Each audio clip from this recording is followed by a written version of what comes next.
안녕하십니까. 신의 한수 이주입니다. 총선이 가까워지면서 범여권에서는 윤석열 검찰총장 때리기에 박차를 가하고 있습니다. 공수처 1호 수사 대상은 윤석열 검찰총장이 돼야 한다. 검찰총장을 청장으로 바꿔야 한다는 등의 공약과 주장들은 문재인 정권의 실상이 낱낱이 밝혀질 게 두려울 게 아닐까요? 더 자세한 이야기 석동현 변호사님과 나눠보겠습니다. 네, 안녕하십니까? 안녕하십니까. 네. 변호사님 오랜만입니다. 예. 네, 바쁘게 지내셨죠? 네. 부산 해운대 갑에 예. 경선을 조금 아쉽게 됐습니다. 네, 그렇습니다. 네, 이번 총선 좀 잘 치러야 될 텐데 좀 어떻게 보시는지 궁금합니다. 그래서 개인적으로 지금 이번 총선에 출마를 했다가 이 경선 과정에서 탈락이 되다 보니까 여러 가지 참 마음이 좀 착잡한 것도 사실입니다만, 네.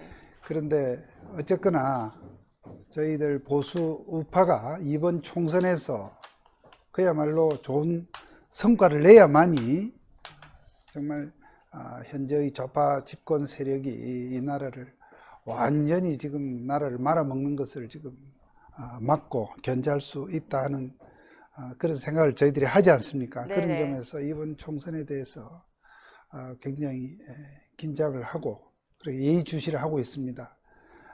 어쨌든 뭐 총선에 대한 평가는 뭐 여러 가지 있을 수 있지만 그 평가는 잠시 접어두더라도 어쨌든 각 후보들이 선전해 주기를 네. 바라는 마음 간절합니다. 네, 말씀하셨다시피 정말 선전해서 우리가 정말 승리해야 될 건데 네. 선거가 정말 중요합니다. 네. 네, 선거를 앞두고 네. 범여권에서는 뭐 비례대표 후보들이 뭐 네. 그 최강욱이라든지 네. 유시민 네. 같은 사람들이 윤석열 검찰총장을 좀 잡으려고 하고 있어요. 이유가 네. 어떻게 됩니까?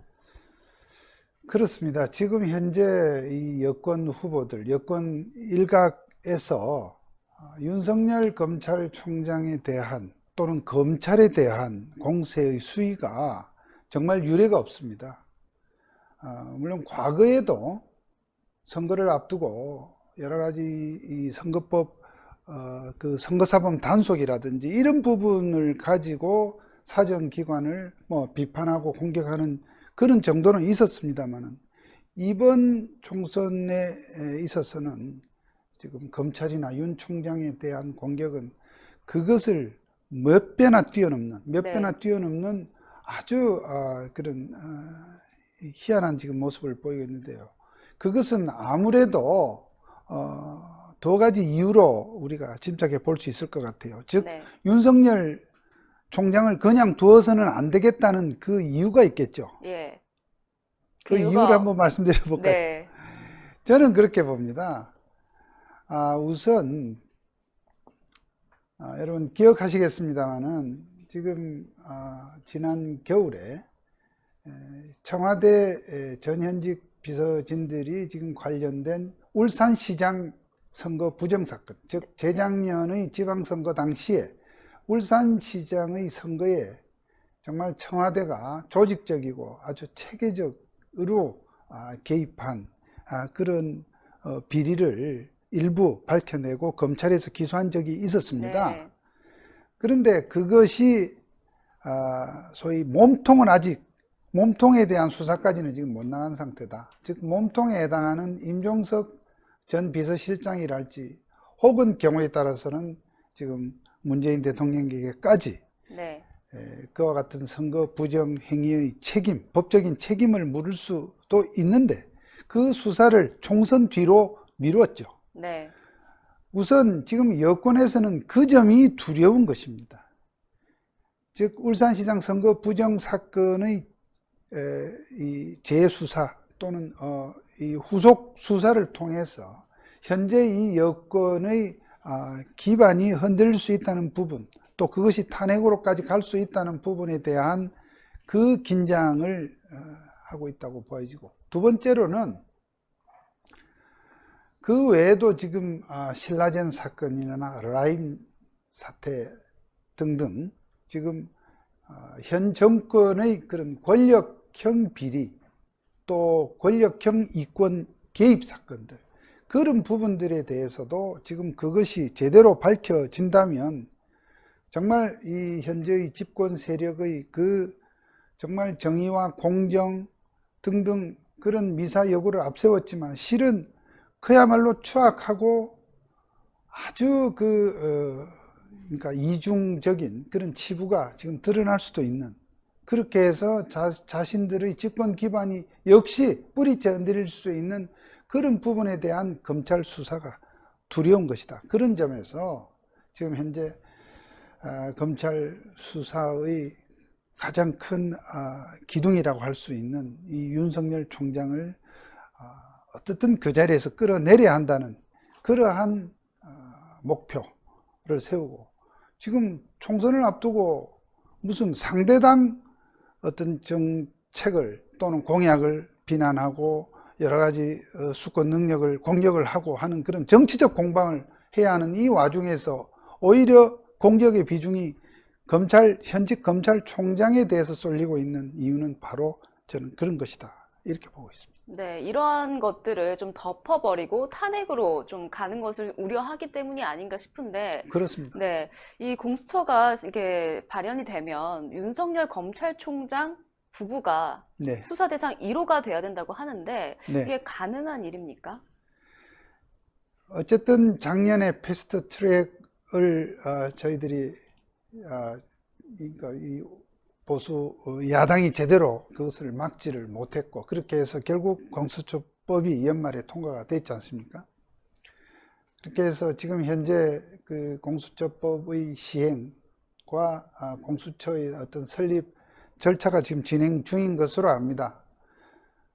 물론 우파 일각에서는 이것이 위헌적 소지가 많은 것이기 때문에 총선이 끝나서 만약에 다수당이 되면 이 공수처를 아예 싹을 자르고 폐지하는 그런 법안을 추진할 것이다, 이렇게 하고 있습니다만, 그것은 그것대로 우리가 기대를 해야 될 사항이고요. 일단 현재까지의 상황에서 만약 공수처가 만들어진다고 하면 상당히 참 안타깝고 좀 분한 사항입니다만은, 이 공수처에서 어떤 고위공직자를 이 조사를 이렇게 하고 안 하고를 사실 지금 현재의 집권 세력이 마음대로 이렇게 자의적으로 조작도 할 수 있는 지금 그런 상황에 있습니다. 무슨 말이냐 하면, 고위공직자 그 법에 의하면, 공수처법에 의하면 뭐 이런 등등의 어떤 그 조사할 수 있는 내용들이 지금 나와 있는데요. 그러한 내용들을 그러면은 수사에 착수하는 그 방법으로서 시민단체, 소위 지금 현재 여권과 부하내동되는 그런 위성 그런 시민단체들, 그런 시민단체들을 앞세워서 만약에 윤석열 총장을 대상으로 해서 말이죠, 고발장을 낸다든지 이런 상황이 되면 절차상 형식적으로 자기네들은 하나의 수사의 명분을 이렇게 네. 그것을 포장을 해서 수사를 할 수 있도록 그렇게 돼 있다는데, 이 지금 저희들이 우려하는 부분이 있습니다. 즉 공수처의 처장과 공수처 검사들을 자기네들의 좀 입맛에 맞는 그런 편향된 그 좌파 이념을 가진 그런 법조인들로 구성을 한 다음, 네. 이와 같이 형식적인 그런 절차 수단을 가지고 어떠한 자기네들이 타겟으로 하는 공직자를 만약에 하나의 수사 대상으로 이렇게 삼으면 자기네들이 뭐 불러 제낄 수도 있는 그런 구조가 돼 있다는 것에 지금 이 법의 어떤 그 맹점이 있는 것입니다. 네. 이 공수처가 신설이 되면 공수처장이 좀 중요하지 않겠습니까? 매우 중요하죠. 네, 근데 공수처장은 또 어떻게 임명이 되고, 또 혹시 이게 대통령이 임명하면 되는 겁니까? 누가 되는 겁니까? 그 점에 대해서 설명을 간략히 좀 드리면요. 지금 이 공수처라는 기관도 문제지만 결국 공수처장이 누가 되느냐 하는 부분은 매우 중요한, 네. 그리고 공수처의 성격과 앞으로의 어떤 그 운영 방향을 좌우할 수 있는 부분입니다. 이 공수처장을 뽑기 위해서 공수처장 무슨 후보 추천위원회라는 것을 국회에 두게 되어 있습니다. 네. 그래서 국회의장이 그 법에 정해진 그 몇몇 그 위원들 7명으로 구성이 됩니다. 네. 공수처 후보 추천위원회라는 건 말씀이죠. 이 후보 7명은 어떻게 구성되느냐 하면 당연직으로 3명이 들어갑니다. 그 법무부 장관, 네.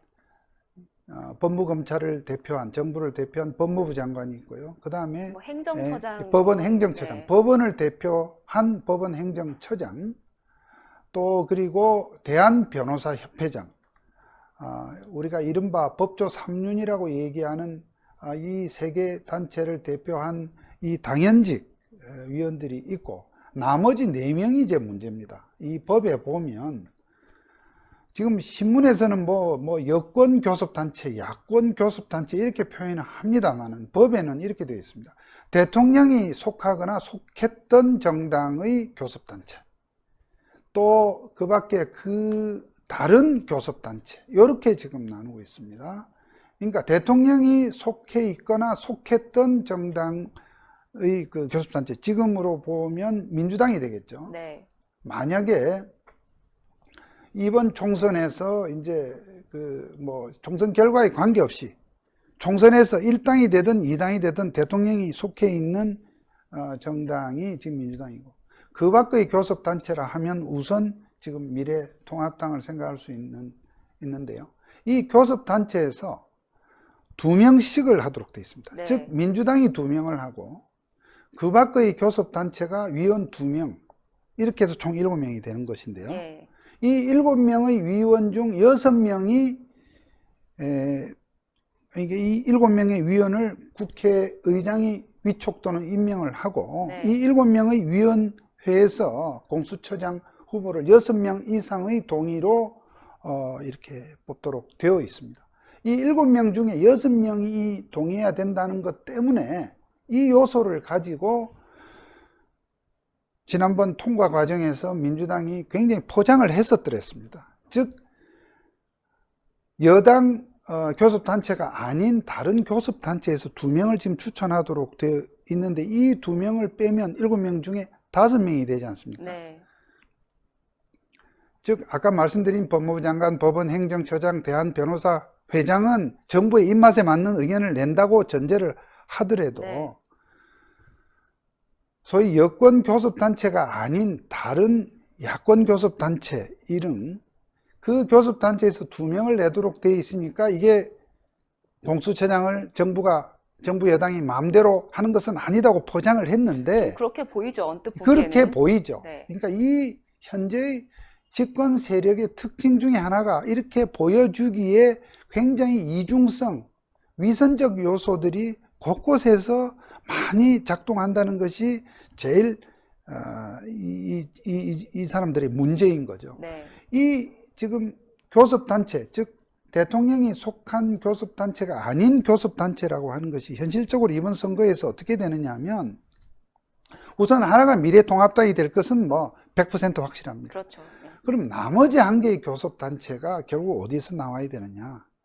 현실적으로 제3당이 지역구로서 20명 이상을 내서 교섭단체가 될 가능성은 낮아 보입니다. 결국 비례대표 위원들로 지금 구성되는 어떤 정당에서 만약에 20명 이상이 나오게 되면 거기가 교섭단체가 되는데, 이번 선거에서 지금 현재 여권이 지금 한 2개 정도의 지금 그런 위성 정당을 지금 내세우고 있지 않습니까? 네. 그러면 이 2개가 합친 그 교섭단체, 즉 에서 20명 이상을 배출할 것이냐, 또는 미래통합당과 서로 자매관계에 있는 미래한국당에서 20명 이상 할 것이냐에 따라서 교섭단체가 누가 될 것이냐는 것이 정해지는데, 이 교섭단체에서 어쨌든 한 명을 만약에 현재의 민주당과 더 가까운 그 위성정당인 그 사람들이 되게 되면 결론적으로 7명의 위원 중 6명을 실질적으로 현재의 이 여당의 입맛에 맞는 위원들로 구성될 가능성이 있다는 것이죠. 네. 이런 점에서 지금 현재 이번 선거에서 정말 비례대표 선출을 잘해야 된다는 또 그런 또 우리가 결론도 얻어내는 것입니다. 아무튼 제가 좀 설명이 좀 복잡했는지 모르겠습니다만, 공수처장 위원회 7명 중에서 6명, 그 중에 그 관건은 소위 민주당 대통령이 속한 교섭단체가 아닌 다른 교섭단체가 2명의 위원을 추천하게 될 수 있는 것에 달려있다. 예. 그 교섭단체 중에 하나는 미래통합당이 확실한데 나머지 하나가 이번 선거 결과에 따라서 어느 쪽이 될 것이냐, 이런 부분을 저희들이 예의주시합니다. 네. 그 위원회 7명 중에 6명이 찬성을 해야 되는데 네네. 위원회가 2명의 위원을 추천을 하면 그 2명 중에 뭐 청문회라든지 거쳐서 한 네. 명을 대통령이 임명하는 형식인 거죠. 그렇습니다. 그렇게 해서 궁극적으로는 대통령이 임명을 하는데 방금 설명드린 대로 공수처장 추천위원회에서 만약에 저희들 보수 우파 쪽 교섭단체가 2개가 만들어져서 이 7명 중 2명이 어떠한 반대 권한을 행사하면 좋겠습니다만, 그렇지 못한 상황이 될 때는 결국은 현재의 집권 세력의 입맛에 맞는 사람으로 공수처장을 앉힐 가능성이 많다 하는 점이 지금 우리 앞에 놓인 현실입니다. 네, 보수 우파가 이번에 의석수를 많이 따내야 되는 좀 상당히 중요한 이유인 것 매우 같습니다. 중요합니다. 네, 그래서 매우 중요한 것 이번 같습니다. 총선이 결국은 여권으로서는 자기네들의 그 무능과 폭정, 그야말로 보여주기식 그런 사탕 발림 정치에도 불구하고 이 사람들이 계속 집권을 유지하는 것에 대한 관건은 국회와 공수처에 있다고 보는 것입니다.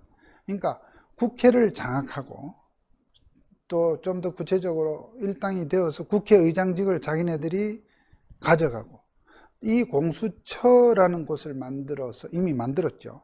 이 공수처장과 공수처 검사들로 하여금 지금 자기네들의 유일한 이 견제기관 내지 걸림돌이 되고 있는, 될 가능성이 많은 이 검찰을 어떻든 이런저런 식으로 그거를 발목을 잡거나 목덜미를 채겠다고 하는 이러한 흉악한 음모, 이런 부분을 저희들이 정말 막아야 한다는 것이죠. 그거를 막아야 한다는 점 때문에 공수처의 불가성, 공수처의 문제점을 그렇게 말씀을 드렸습니다만, 많은 국민들이 또 공감을 하시면서도 또 다른 일각에서는 이 공수처가 검찰이 잘못된 것을 잡겠다는데 뭐가 문제냐, 이런 식으로 피상적으로 이해하고 계신 분들도 아직 많이 계시기 때문에 네. 많이 걱정이 되고 있습니다. 네, 잘 알려주신 것 예, 같은데 예, 예. 사실 언론을 통해서도 이 여권 인사들이 윤석열 검찰총장을 때리게 나섰습니다. 네네. 최근에 그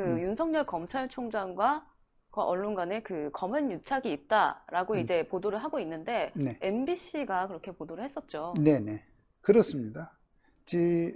여러분들도 아직 기억하시겠습니다만, 얼마 전에 비례대표 후보로 나왔던 황희석이나 최강욱 같은 명색이, 그 친구들도 무슨 변호사라 해서 또 그 변호사라는 그 미천으로 공직 생활도 했습니다. 청와대도 가고 법무부도 가고 소위 의공 생활을 했던 이 친구들이 지금 거의 미쳐 날뛰는 수준에 있고, 또 그런 친구들을 뒤에서 지금 조정하는 사람이 유시민이죠.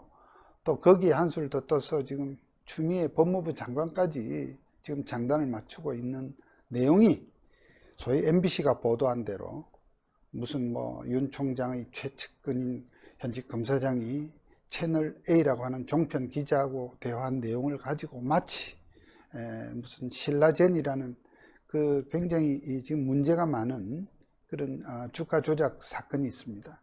그 사건에 깊이 지금 연루가 된 것으로 그렇게 지금 알려지고 있는 유시민을 잡기 위한 그런 이 부적절한 대화를 했다, 어쩌다 해서 지금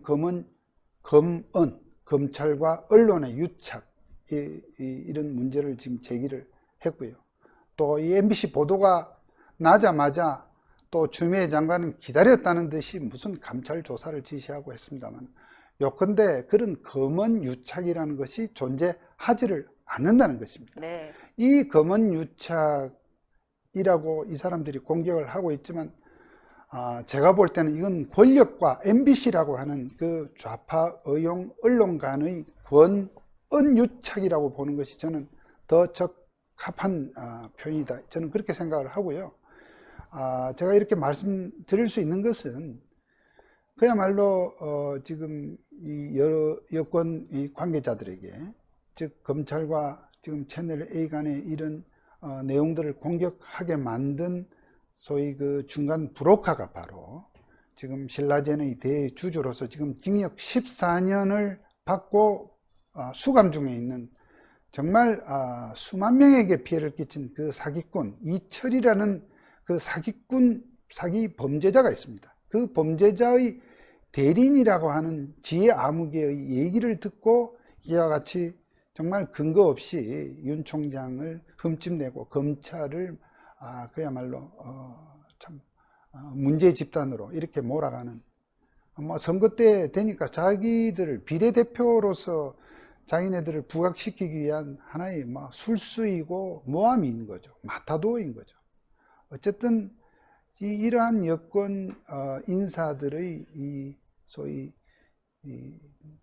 굉장히 이 코로나 바이러스보다 더 심한 그런 민심을 그런 현혹하는, 교란하는 이런 잘못된 정치 바이러스, 이런 부분들이 가장 지금 나타난 사례가 지금 윤 총장에 대한 소위 검언 유착 공격이다.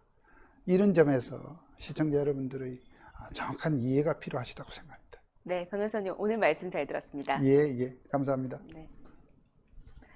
네, 이번 총선은 정말 잘 치러야 할 겁니다. 문재인 정부는 공수처를 통해서 윤석열 검찰총장 잡기에 총력을 다하고 있습니다. 이유가 무엇이겠습니까? 이번 총선에서 보수파가 하나가 돼서 반드시 승리해야 할 겁니다. 그 과정에 저희 신의 한 수도 함께하고 있는데요. 영상 좋아요 버튼 많이 눌러주시고 구독 버튼 안 눌러주신 분도 구독 버튼 눌러주시면 감사하겠습니다. 저희 신의 한 수를 사랑해주시고 시청해주신 여러분 대단히 감사합니다. 감사합니다. 감사합니다. 신의 한 수가 광고를 하는데 바로 요 구전 녹용이거든요. 녹용 좋으신 건 여러분들 다 잘 아시죠? 저는 뭐 하루에 한 개, 지금 한 2달 먹고 지금 또 쉬었다가 다시 먹는 거거든요. 이게 연속으로 먹는 게 아니라 2달 정도 드시는 게 좋아요. 예, 그래서 이 오리지널은 함량이 높아요. 저번에 순보다도 훨씬 크잖아요. 용량도 크고요. 30% 들었는데 큰 겁니다. 함량이 높은 이 구전 녹용인데 이것만 드리는 게 아니라 복세 편살, 예, 44,000원짜리 복세 편살 10포까지 드립니다. 요거는요, 함량이 또 이게 이 안에 들어가 있는 거, 이거 보여드려야 되겠다, 여러분들. 복세 편살 사신 분들 굉장히 좋아하시던데, 여기 보면 이렇게 복세 편살, 요게 복세 편살 작은 건데, 요게 큰 거, 요게 이제 여러분들 아시면 요게 이제 보약에 들어가는 게 농도가 이제 있죠. 근데 이거 안에 녹용은 저번에 순보다도 많이 들어갔습니다. 오리지널이고요. 그래서 이게 시중가에서는 지금 28만 원 이상에 팔고 있어요. 그렇죠. 예, 근데 요거 포함하는데 요게 복세 편살인데요. 요거를 농축한 게 이거예요. 그래서 여기 딱 호주머니에 딱 넣게 편하게 딱 드리는 겁니다. 열흘만 들어보시면 아마 여러분들 아시게 될 거예요. 그래서 요거를 10포, 요게 44,000원짜리인데 요걸 10포에 담아서 요걸 같이 드리는 겁니다. 그래서 두 개 합친 가격이 328,000원인데 요걸 22만 원에 요게 드리는 겁니다, 여러분들. 그러니까 여러분들 오리지널 한번 드려보시고 복세 편살 드려보시면은 아실 것 같아요. 그래서 녹용 좋은 건 다 아시는데 녹용의 전문가 박한석 기자가 설명하겠습니다. 예, 시청자 여러분, 저희가 소개시켜드리는 이 구전 녹용 제품은 의약품이 아닌 시청자분들의 건강을 보조해드릴 수 있는 건강보조식품이라는 점을 먼저 말씀드리도록 하겠습니다. 드디어 구전 녹용 오리지널이 저희 신의 한 수 단독 특가 22만원에 소개시켜드리는 날이 왔습니다. 어제 같은 경우에도 구전 녹용 오리지널을 소개시켜드렸지만 어제 같은 경우는 복세 편살이 없었거든요. 바로 오늘부터 44,000원 상당의 복세 편살을 추가로 증정을 해드리는데 이는 정상가 32만 8천원인 것입니다. 오직 저희 신의 한 수를 통해서만 신의 한 수 단독 22만원에 만나볼 수가 있는데요. 사실 저희가 그동안 구전 녹용 오리지널 제품보다 순제품을 많이 소개를 시켜드렸습니다. 그 이유는 구전 녹용 오리지널 같은 경우는 녹용 함유가 높기 때문에 이것 녹용을 안 드셔본 분들이 드시기에는 다소 부담이 있을 수가 있기 때문인데요.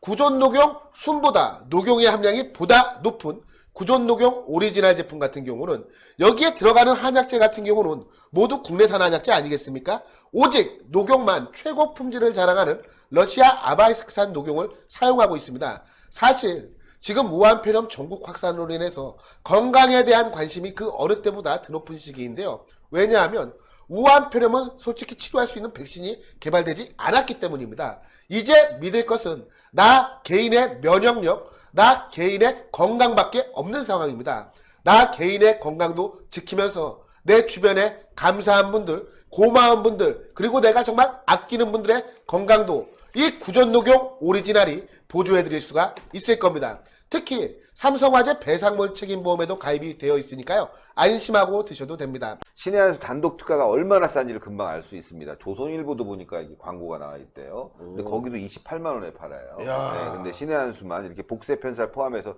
22만 원이니까요. 여러분들 이 기회를 놓치지 마십시오. 언제까지 될지는 모르겠습니다. 그래서 정말 진짜 이 건강 보조식품, 요즘처럼 이럴 땐 몸의 저항력 높이는 게 굉장히 중요합니다. 그래서 여러분들 시중에서 비타민 있으면 비타민도 드시고 맛있는 음식도 많이 드셔야 될 것 같습니다.